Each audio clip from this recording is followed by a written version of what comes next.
time to continue in Agatha Christie's Evil Under the Sun. We are going to talk to Linda Marshall. Speak to, I guess is technically the word. And we're gonna set a trap for the drug smugglers, heroin smugglers. So yeah. August 25th, 1940, late afternoon.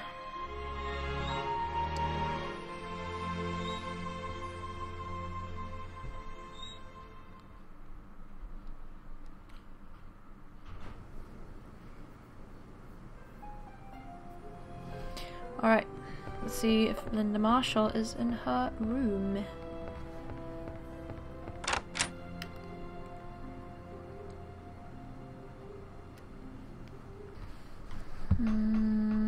I think her room is on the other side, if she's in there. Here we go.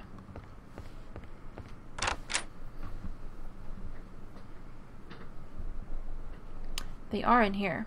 Alright. Mademoiselle, it is good to see you looking so much recovered. Thank you. Captain Marshall, it is necessary that I speak with your daughter in private. I can't allow that. She's still too weak. It is of the utmost importance. No. Monsieur Poirot, I know what you want to speak to me about. I should like my father to remain. Are you certain? Yes, Daddy. Let Monsieur Poirot ask his questions. I need to answer, and you need to hear the answers. Very well, Linda dear. Monsieur Poirot? Mademoiselle, it is not true that you liked your stepmother. No, I loathed her. She ignored me. That was all right. It was the way she treated Daddy I couldn't stand. Did your father and your stepmother argue? Daddy doesn't argue. He makes his point and then is done with it. But they often had differences of opinion. At school, you believed an instructor killed Millie Parsons. What? You and your friends had been experimenting with voodoo? The devil, you say? See here, Poirot. How dare you? Mademoiselle? Yes, Mr. Fell, he believed in it. He got us interested. We knew Miss Porter wouldn't believe me if I told her about Millie. About him grabbing her and the horrid things he said.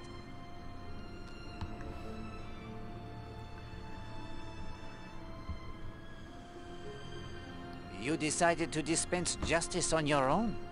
Yes. We fashioned a wax figure of him, got the nail clippings and the hair like the book said. Then did the ritual at the polo matton we'd made. A pole in the cleared circle? Yes. It represents the center of the world. Power. Then we let him have it with the pins. It worked, Monsieur Poirot. You have to believe me, it worked. Because he believed as well, Mademoiselle. Only that. Miss Potter found out what about the voodoo? She said we were persecuting Mr. Fell. I think she got suspicious herself, because she fired him at the end of term. You wrote threatening letters to your stepmother? I wanted to scare her. So she would be more susceptible to your magic? Yes. It sounds so stupid to say it like this. No, mademoiselle. Children are often powerless to help those they love. But you had felt your power at school. Is it not so? Yes, you're right, I did. I thought I could do something to stop her. And I stole Rosamond's typewriter and hid it in Mrs. Redfern's room, so she would be blamed for the notes. That was wicked, I know. You created another doll. This morning early, I went out to the monastery ruins and performed the ritual again. Je vous ai battu, je vous casse, je vous maudis. Then I came back here and burnt everything. A little later, I heard she was dead. Don't you see? I thought it had worked. Just like with Mr. Fell. But I didn't want her dead, not really. I just wanted her out of our lives. Forever. Linda dear. Oh, my child. I'm so sorry. Mademoiselle, did anyone tell you to take your own life? No. It seemed the only thing I could do. I will list for you the things I have found. All right. The book of voodoo rituals, the key to the monk's door behind which you hid the wire recorder, The stick pin in the hat with some wax still adhering to it? The hairbrush? The melted wax in the fireplace? Human hair burned in the fireplace? Green fabric burned in the fireplace? That is all, I think. But hang on, that's not right. Something? It is missing? No, that green fabric. I have no idea where that came from. I didn't burn that. Do you see it, Hastings? Even as she puts that typewriter in the room of Christine Redfern to throw suspicion on her, someone has the same idea. As I said, the pieces of green fabric that do not match the hat of Mrs. Marshall are a significant clue. Mademoiselle, why did you try to take your own life? After I talked to you, I came back to my room. I saw someone had been sifting through my fireplace. Then later, my puzzle box had been opened. But Linda, you can't have believed, not really, that voodoo killed Arlena? No, but I knew what would happen. Daddy, I know in spite of everything you loved her. And when the truth came out, when you found out what I had done, I knew you wouldn't love me anymore. Oh, my dear girl, I'll always love you. If you believe nothing else, believe that. Oh, Daddy, Daddy, I'm so sorry. Hastings, we are done here. Yep.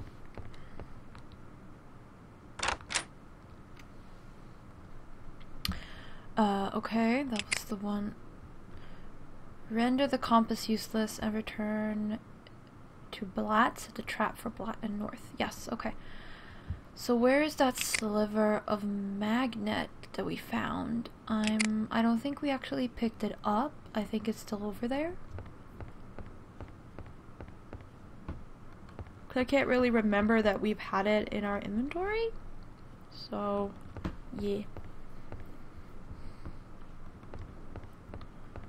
Let's go.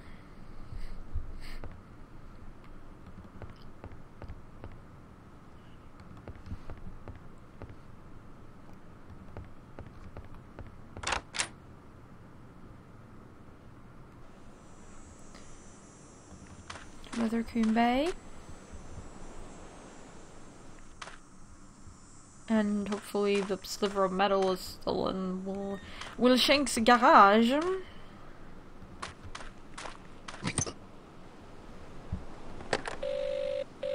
Hello? Need the sea tractor, do you? Yes. Yes, please? On me way. On ye way. Gladys and I have seen several of Miss Stewart's films. It's a tragedy she can't make any more now. Yo.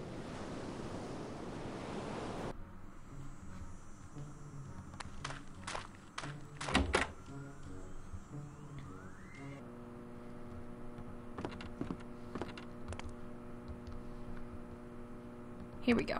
It's over here. Somewhere.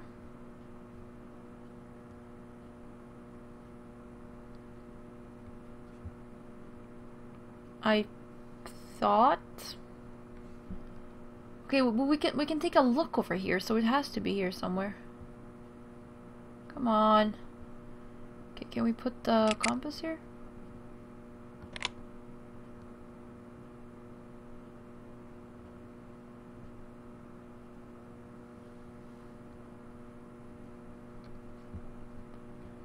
Okay, why can I look at this then? If the sliver of magnet is not here.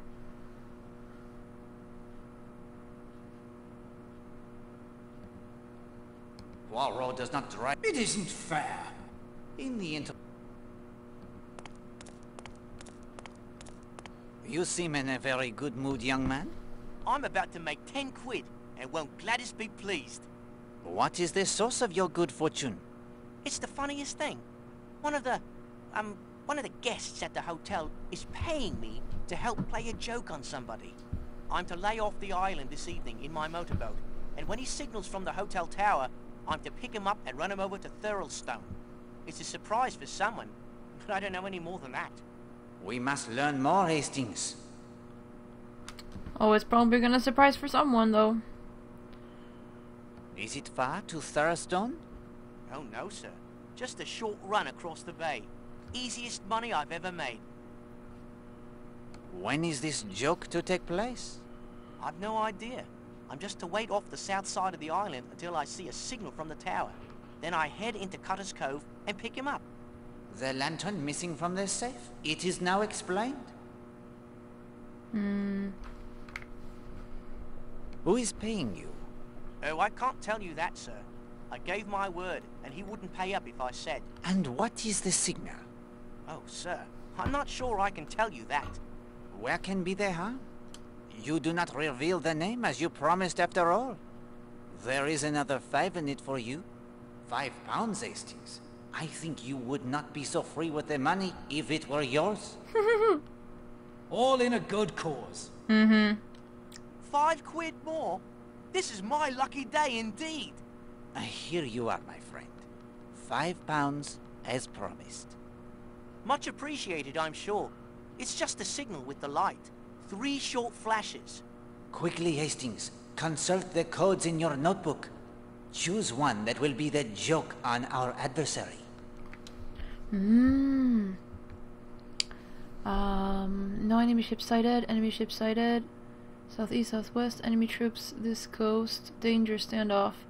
Pickup required. High tide. Fire on this position. 3 long? Oh, I can't click down there. Oh no, game. Why can I not click down there? Oh, I want to click. No, I want to click 3 long. Come on. No. No, why will you not let me click?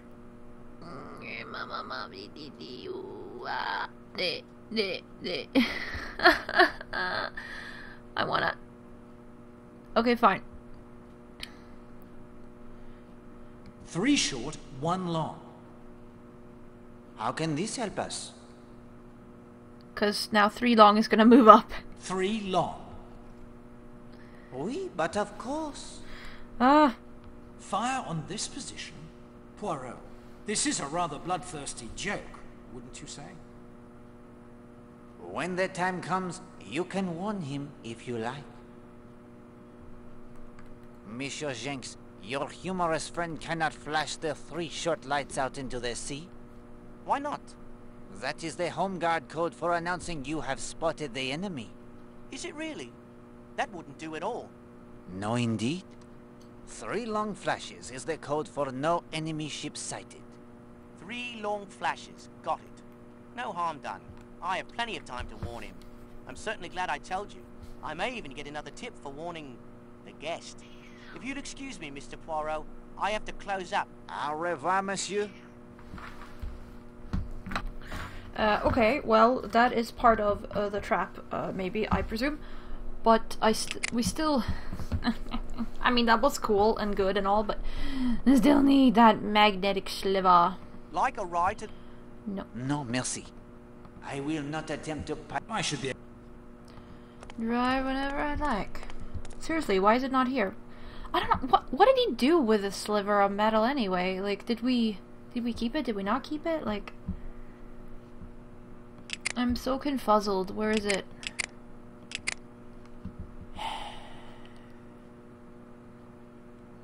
No. Okay. Walk through. Where is it? Am I supposed to find it here? Talk to Linda. Look close at the spanner in inventory to get... Oh! It's stuck to the spanner! Wait, where's the spanner? It's not the spanner.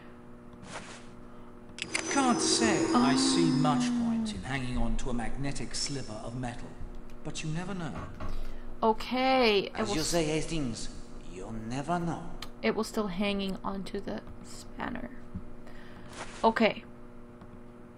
Here we go. Well, that's put paid to the compass, right enough. It's no good now. Good. That is the point.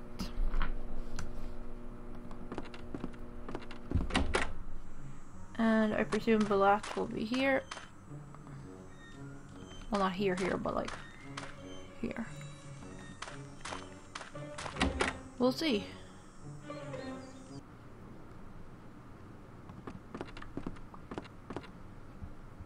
Nope. Ah, well, we'll find Blatt eventually.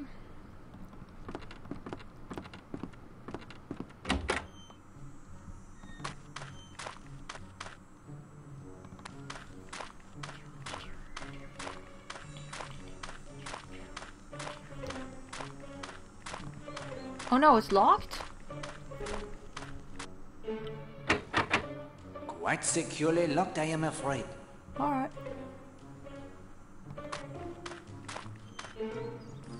Yes. Render the compass useless, return it, and set the trap. So I don't think there's anything in here really we want to do.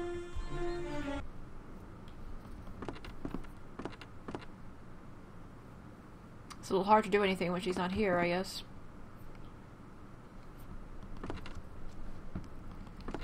Alright, looks like everyone's evacuated at this point. I don't even know. Cool, cool. So we go back to the island then. That was a good talk with Will Shanks. Oh, sorry. Like a ride to the island? Yes, please. Let's be off then. Yeah. What a lot of police going back and forth. I guess it's true then. Murder's been done. I heard it was that act. Yes, I yes. brought over. Yes, yes. Yes, yes.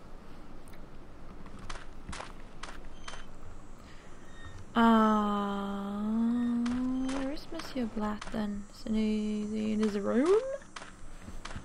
Who knows? Who knows? No.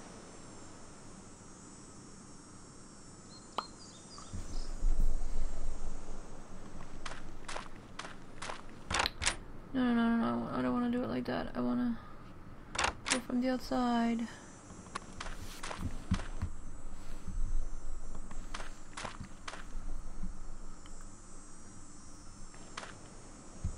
I mean, we could go down here quick. Nope.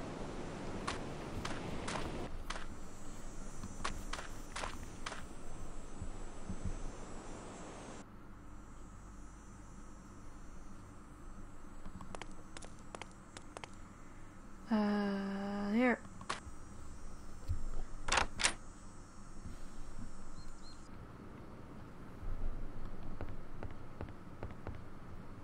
Nope.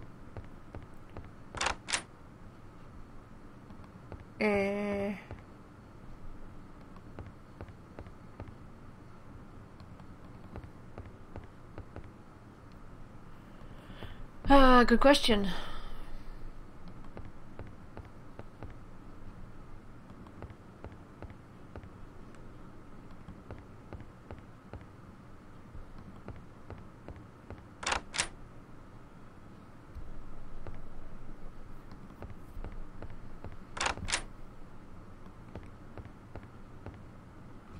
Okay, now this is just annoying. Okay, where is he?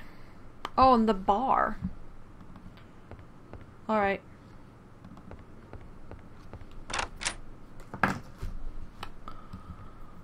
In the bar.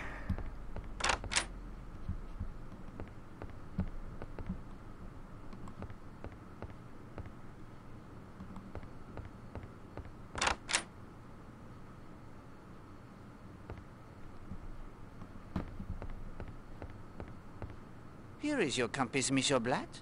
I thank you for allowing me to borrow it. It's about bloody time, too. I'm afraid I need some time to myself. Cool.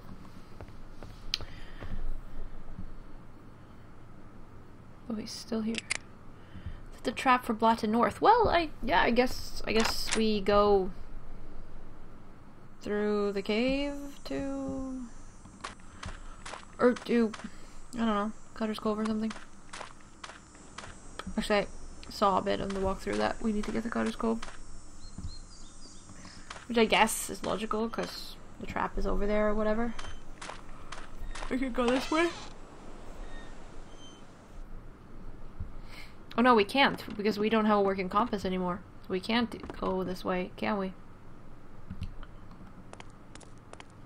I don't think Poirot's gonna allow us to go here, because we don't have a compass.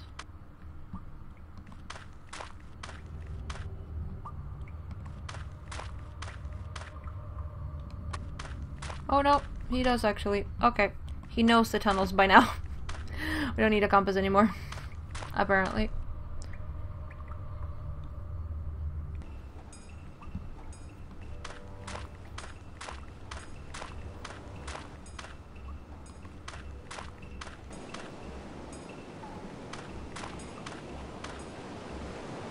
I'm not sure what we do here, but...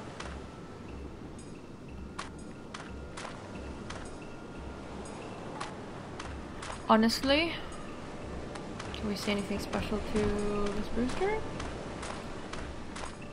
Can you row me back to the bathing beach? No. Of course. Would you like to leave now? Not at the moment. Okay. We give the compass.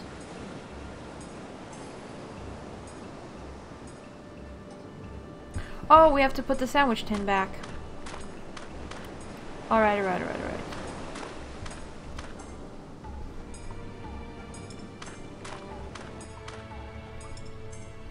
Okay, and after we've done this, we will now be able to...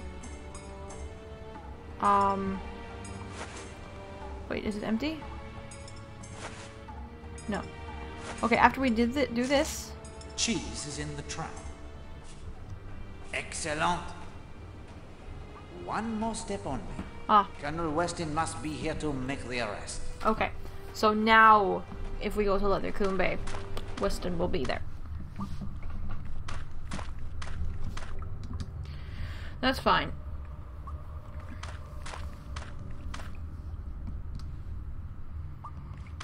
This way.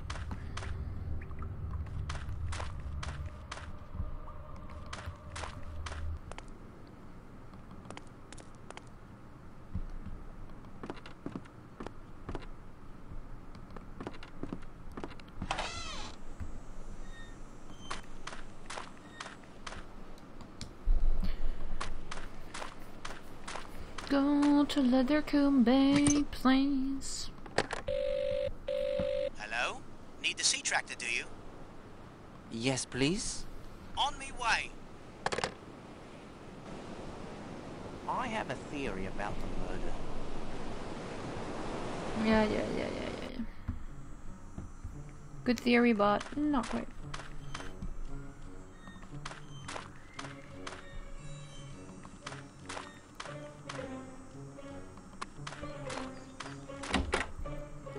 Okay, now we can get in here. West is back. Where were you before? Hello? Hello, Poirot. Have there been any new developments? I'll say. What of Mrs. Castle? She met with certain individuals in Exmoor, then hopped a train to Southampton. Trying to leave the country is my guess. She'll be detained the moment she tries to board a ship. You are watching her associates, I assume? Scotland Yard is on it. Any report on Gideon Fell? He's being questioned as we speak. I hope to have some information before the night is over. What of Monsieur Jimmy Nash? Nothing yet, Poirot. Scotland Yard has promised to bring through sometime tonight. It is time to clear up our remaining mysteries. I need your help. Anything.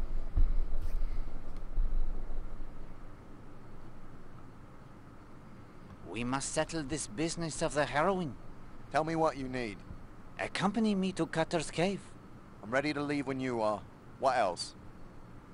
Your men must watch the causeway and stop anyone who tries to leave. My men will be ready.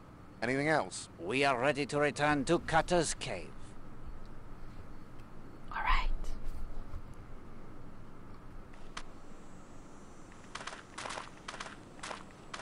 Colonel, perhaps you should descend to Cutter's Cove by the ladder. I will ask Mademoiselle Brewster to conduct me there.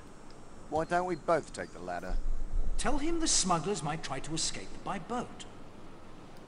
If the smugglers try to flee by boat, I shall be ready. If they try to make their escape via the ladder, You will be there to apprehend them. On my way. Thank you, Hastings. You appreciate my suspicions of the latter. The sea, it does not appear too rough? Poirot, you can't fly to Cutter's Cove. Fly? No, no. Flying is not for Poirot.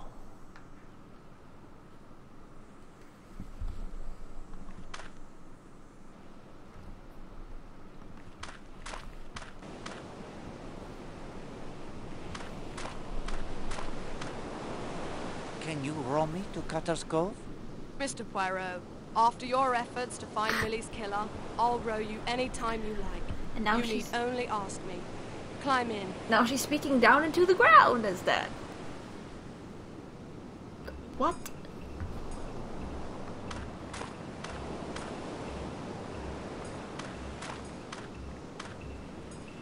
An older lad. I thought we could speak to Colonel Weston, but no. I say, the heroine is gone. Yep. But they might not get through the cave correctly. We can't leave by boat, and your bloody compass is useless. I don't understand it. Compass worked fine before I landed to... Oh, hoaxed it, did you? I am afraid so. Clever, aren't you? Oui? May I borrow the compass once more? I guess you've earned it. I'll take the sandwich tin if you don't mind. A few questions, only to satisfy my curiosity.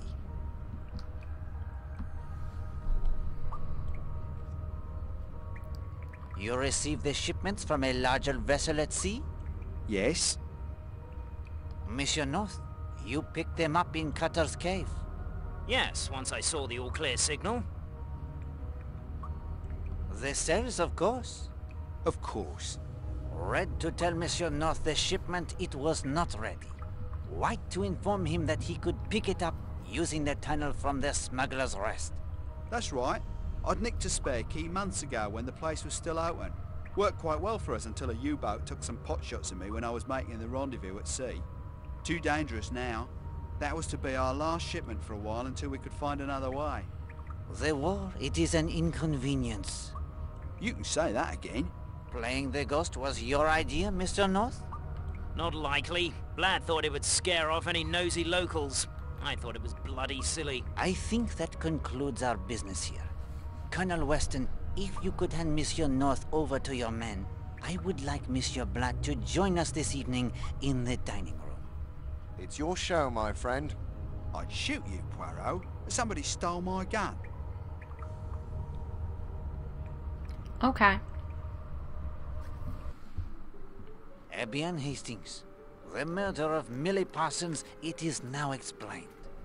The fifth columnist has fled, and will hopefully lead Scotland Yard to other traitors. The practitioner of the voodoo has been revealed. The smugglers have been trapped with the goods, as you say. Only one target remains, the murderer of Arlena Marshall. Then you knew by now who had murdered Arlena Stuart? But of course, all of the clues are now in your possession as well.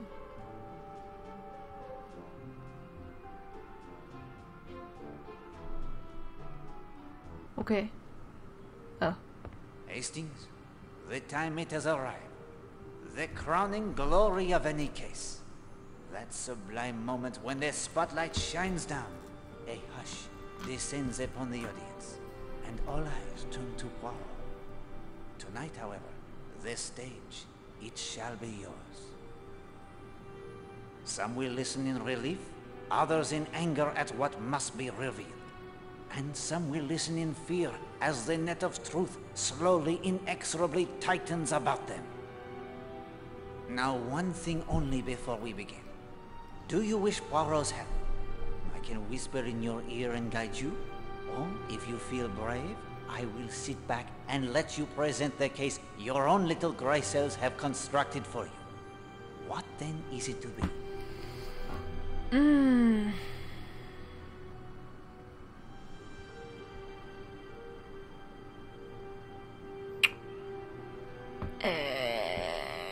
Good question.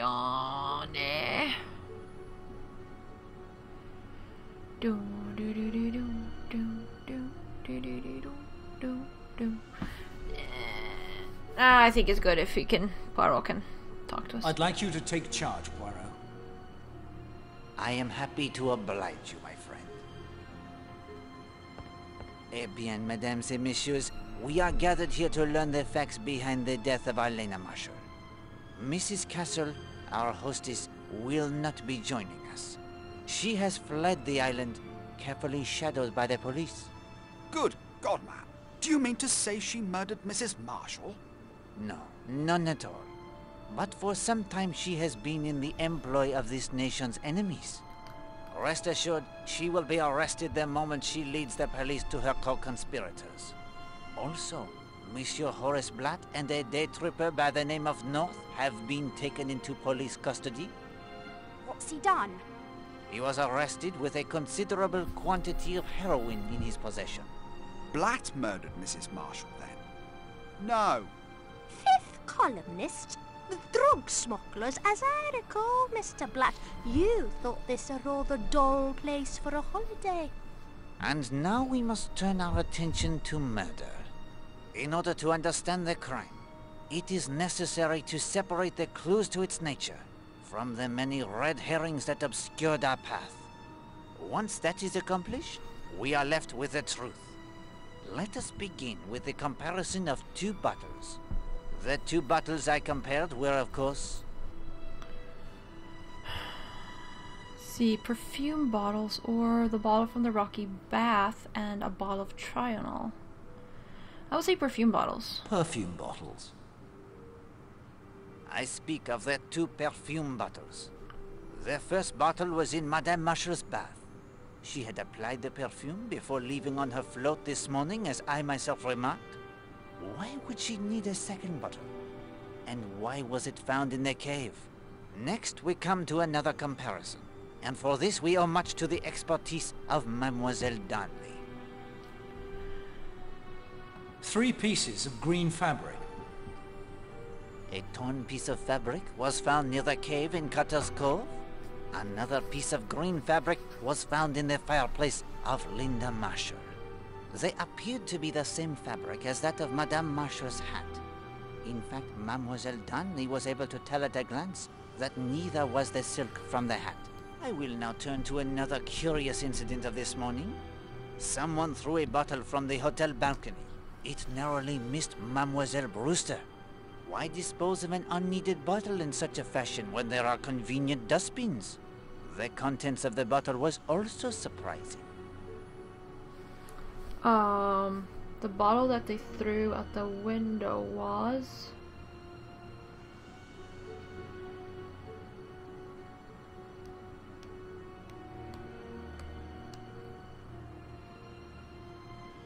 Wasn't it artificial suntan, though? Artificial suntan. Testing proved the bottle it had contained artificial suntan. Yes.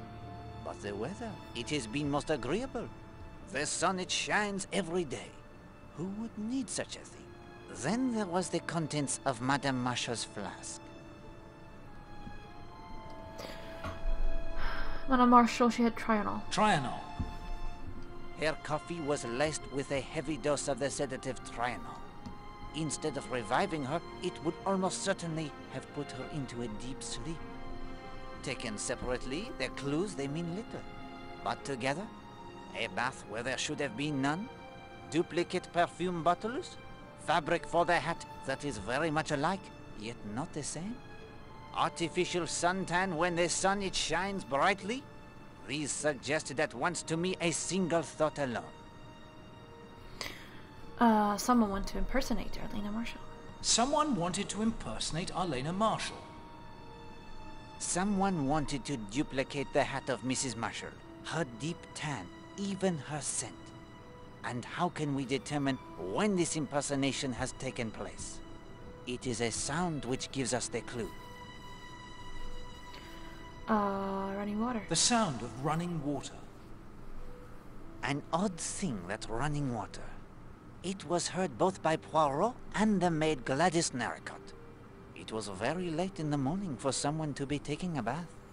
And as I observed when I had occasion to use my own bath yesterday at an unusual hour, the sound, it is very noticeable in a quiet hotel.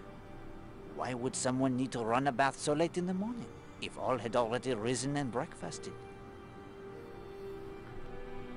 To remove the artificial suntan. To wash off the artificial suntan, perhaps? The bottle, of course, it is thrown into the sea after the suntan is applied, narrowly missing Mademoiselle Brewster. It becomes clear, does it not, that someone impersonated Madame Marshall this very morning, very near to the time of her murder. But why? Hoping to be murdered in her place? To provide an alibi for the murderer. To provide an alibi for the murderer. Précisément. I have calculated the time it would take for every person on this island to reach Cutter's Cove, murder Madame Marshall, and come away again between 20 of 11 and 15 minutes to 12. And I tell you that only Mademoiselle Darnley can have done it. Monsieur Poirot. Comme-vous, mademoiselle? You were the only one close enough. Yet the nature of the crime, strangulation by powerful hands, eliminates you. Captain Marshall was typing the letters. Linda Marshall and Mrs. Redfern were together at Sanctuary Cove. Monsieur Redfern is in plain sight of several people, both guests and hotel staff. Mrs. Castle tends to her duties. The gardeners were together above the bathing beach, except when Monsieur Gardner goes to fetch the knitting wool. Despite Madame Gardner's apprehensions, he would still not have had enough time to do the deed. Mademoiselle Brewster swims, converses with Poirot and Rose. Monsieur Blatt sails. Major Barry gets lost. Monsieur Lane hikes. What about the tunnels? Ah yes, they're tunnels. They would certainly allow someone to reach Cutter's Cove undetected if their secret were known. But they do not make the trip there any shorter. Whether you travel from the Smuggler's Rest to Cutter's Cove, or the monastery ruins to Cutter's Cove via path or tunnel, the time it is almost the same. And without a compass, you may rest assured the trip would be much longer.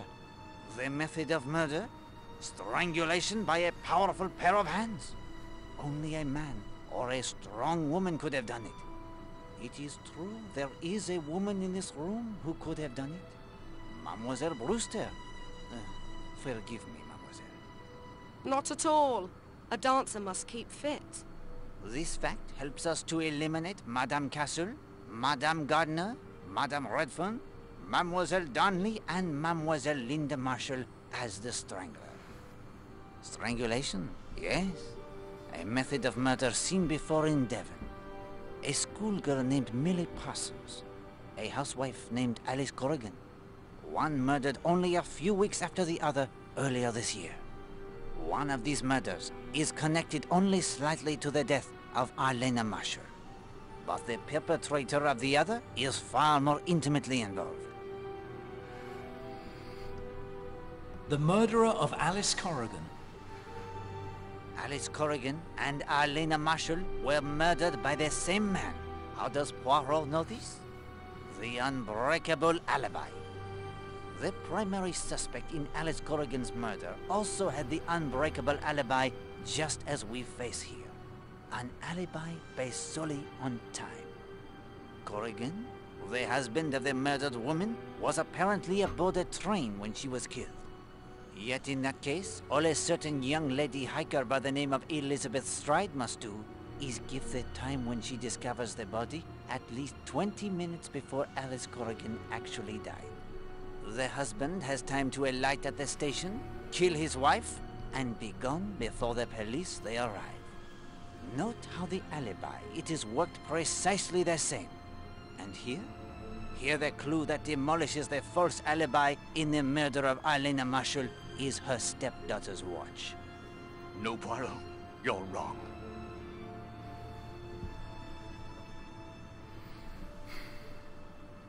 But it kept perfect time. Linda's watch keeps perfect time. If the watch of Linda Marshall it did not keep their perfect time, I might have forgiven certain testimony as an honest mistake. But there was no honesty about it. It was a deliberate lie. The liar is Christine Redfern. You are a liar, Madame Redfern. No. You are the impersonator of Arlena Marshall. And the only way you could have done it is if you changed the time on Linda's watch. You had the opportunity at Sanctuary Cove. You had the opportunity to change it back when you sneaked into her room to add to her fire that cheap green hat you wore as part of your disguise. But how could she change the time on my watch when I was right there at the cove? Mademoiselle, it was easy enough. Turn the watch back 20 minutes the first time you go into the sea. Then ask what time is it as you prepare to go into the sea once more. The watch, it says 15 minutes of 12. But of course, it is in reality only 25 minutes past 11. She is already dressed in the white bathing suit like Arlena's. The green hat, it is concealed in her sketch bag. And the suntan was applied much earlier, now concealed by the clothes she wears to protect her from the sun. At 11:20, Madame Redfern, she hurries to Cutter's Cove, a journey of no more than 15 minutes. I have timed it myself. She finds Arlena unconscious from the drugged coffee and pulls her into the cave. It could not have been easy. She spilled the coffee.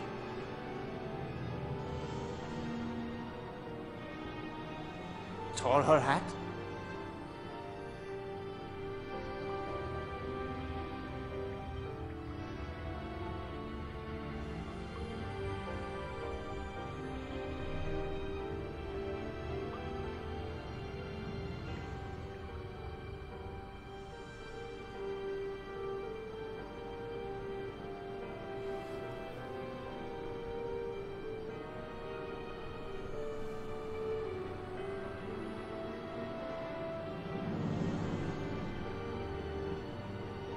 She has but a few moments to dab herself with Arlena's perfume and compose herself before the rowboat with Patrick Redfern at the oars and Emily Brewster in the bow rounds the headland into Cutter's Cove. The time, it is precisely 11:40.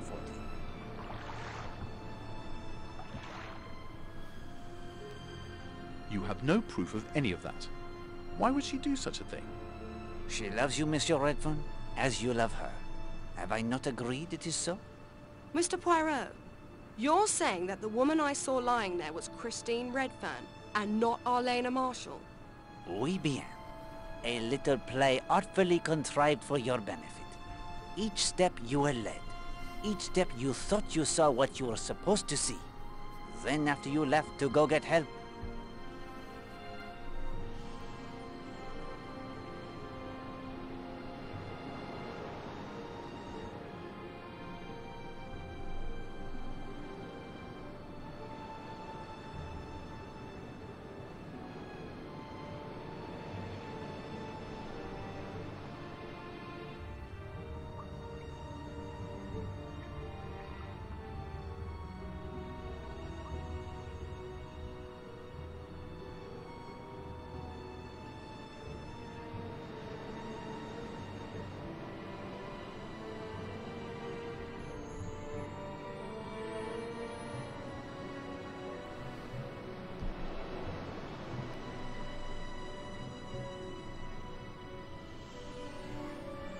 and then the real murder occurs.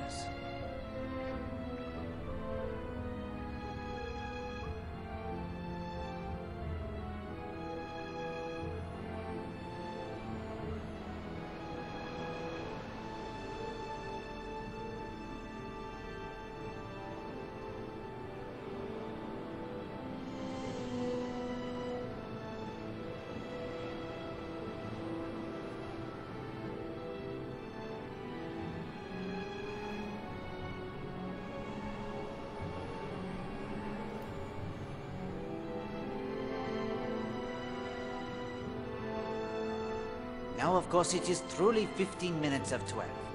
Madame Marshall has the time to wash away the artificial tan, change his clothes, and arrive for her tennis rendezvous.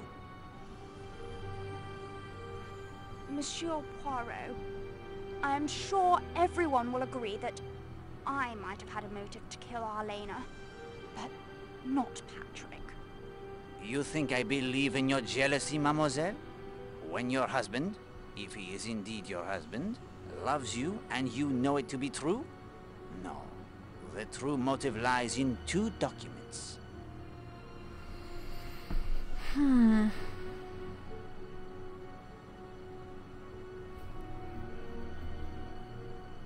Not Miss Porter. She has nothing to do with this.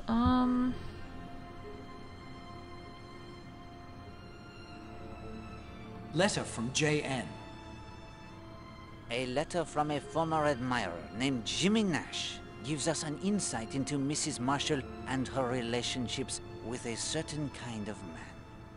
It is clear that he has requested and received money from her sometime in the past. Letter from Arlena's solicitors. A telegram reveals that a sizable portion of her fortune was paid out last week to her. £10,000 to be exact. Do you know anything of this, Captain Marshall? First I've heard of it. I said to Captain Marshall earlier today that until we can comprehend fully and completely exactly what kind of a person Arlena Marshall was, we shall not be able to see clearly exactly the kind of person who murdered her. And what do we see from these 2 letters? Arlena was taken advantage of by men she was attracted to. Arlena Marshall was a woman who needed to be admired, adored. It is true. But what was the result? She was fair game for a certain type of man who takes advantage of such women. Just as Jimmy Nash convinced her to give him money, Patrick Redfern did the same. And I know as surely as I know anything, that before Jimmy Nash, there was another such man, and before him, another. Arlena was not the predator. She was the victim. That was her character. And that is the character of Edward Corrigan, the man who killed her, just as he killed his wife Alice for her inheritance only a few months ago. No proof whatsoever. Not a shred that will hold up in court. Oh, I don't know about that. Here's something even Poirot hasn't heard yet. Although knowing him, he expects it. I sent a photograph of the 2 of you he borrowed from your suitcase to the Brixham police. Allow me to make this small deduction, Colonel. They have identified you as Edward Corrigan and Elizabeth Stride, the young woman who found the body. Oh, well, that's torn it. Edward, don't be a fool.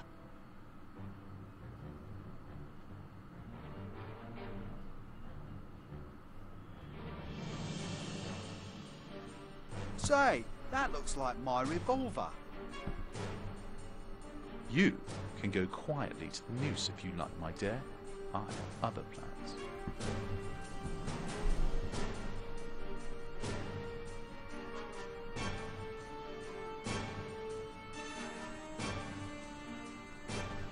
Poirot? Shouldn't we chase after him? Poirot does not chase.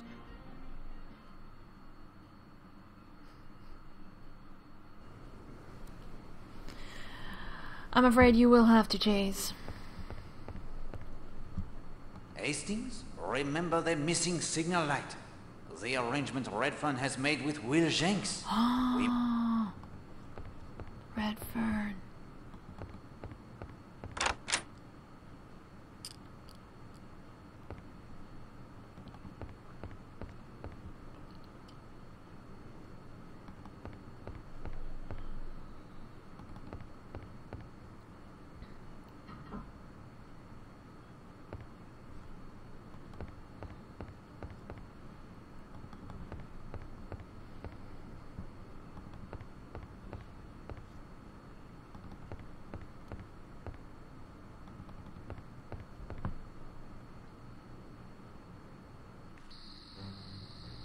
You damned, interfering, lousy little worm. One step and I'll kill you. I may do it anyway. Here is your chance, Hastings. Warn him if you wish to. Try not to get Poirot killed, please. Do not signal with the lantern. And why not?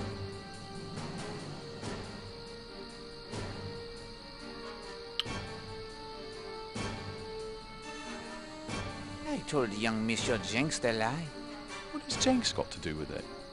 That is Madame Castle's signal lantern you stole from her safe that she used to signal the U-boats.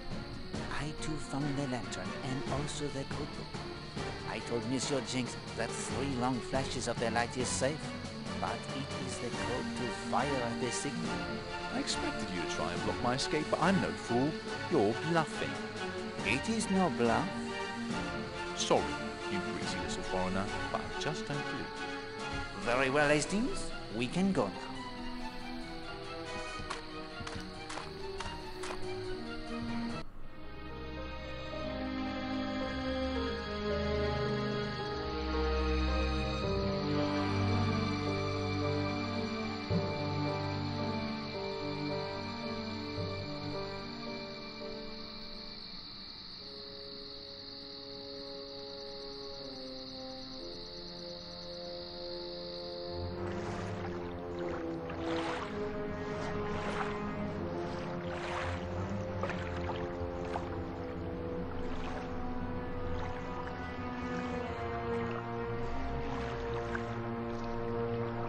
Right. That's the signal.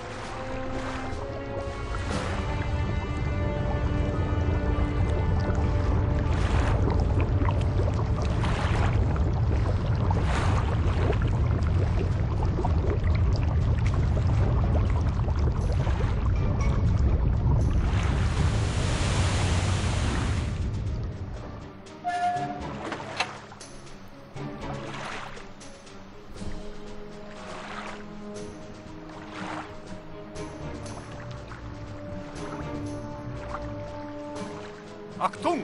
Stellen Sie Koordinaten ein! Bereit!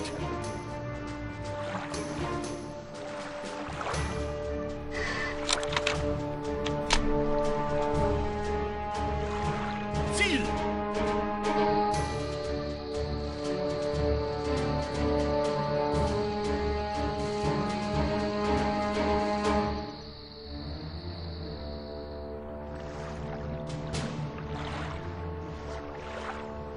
Feuer!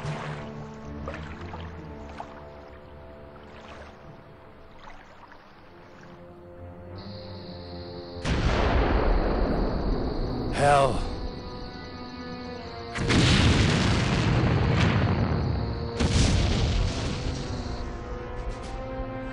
Gut.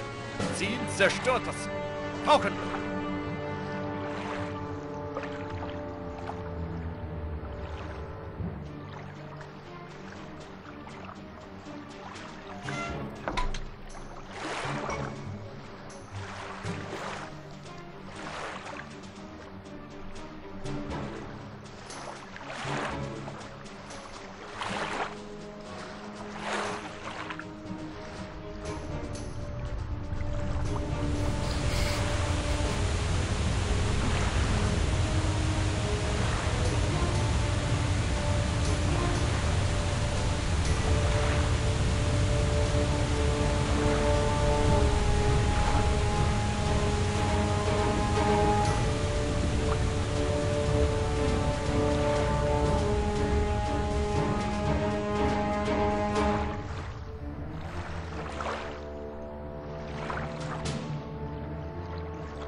One mystery only remains, Hastings. You have the clue. Code. What is then the code that allows someone to control their finger of suspicion? When you think you have the answer, tell me and we shall see what we shall see. Ebian, my friend, if you think you have the code, dial it into the telephone. Oh. I really don't. Hello, Internet.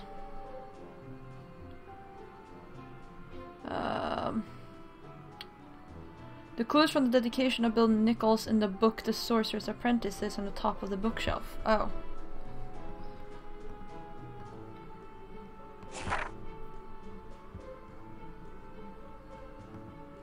Really? There's a code in here?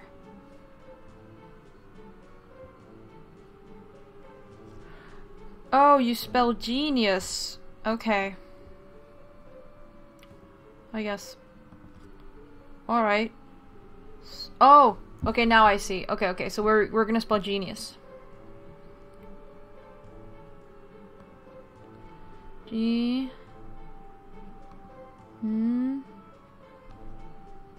E... I mean, if I can spell genius, but that's a whole other issue.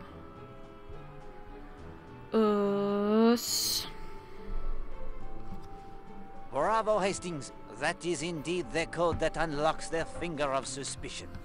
You have uncovered the secret of its magic.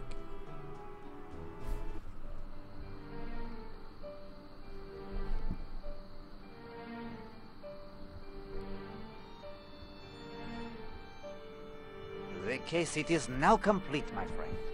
You have walked in Poirot's shoes. Poirot, I'll be honest with you. Now that I've given it a try, your job is not as easy as I thought. But thank you for the experience. I am proud to be your friend.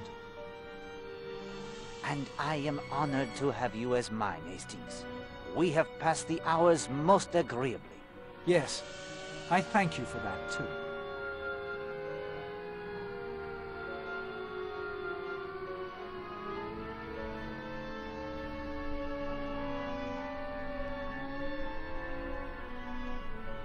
I'm sorry, old chap.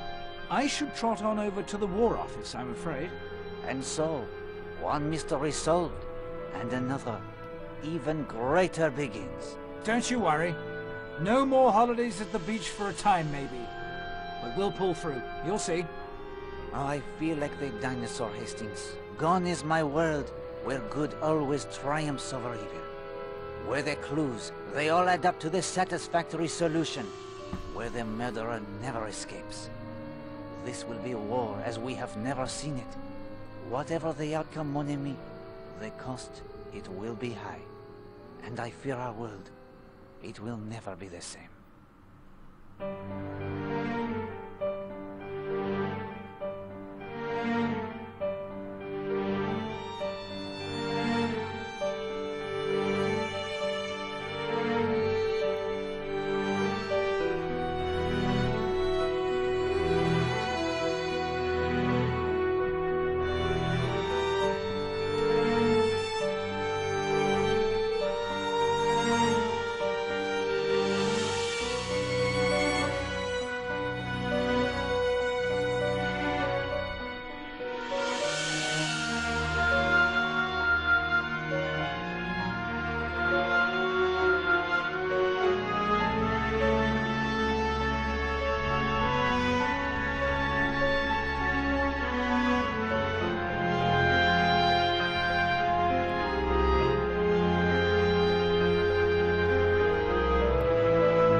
That was that. We have played Agatha Christie's Evil Under the Sun. And it is so much fun. It is so great. And I hope you all enjoyed it as well. An older gate. Like, the only thing really is that you have to walk a lot, and like some of the places it's like in the lobby or whatever it is, it's like annoying that there are like 5 positions like in that room when you have to go like, around like circular sofa or whatever and stuff like that. But otherwise it's kind of cozy in a way. I mean, it's murder, so that sucks, but it's a great game. And I mean, Hercule Poirot is like the best, like, come on, and stuff. But yeah, I'm very, very happy that y'all wanted to share this game with me. So much fun. Maybe I can get my hand, or we can play another newer Poirot game.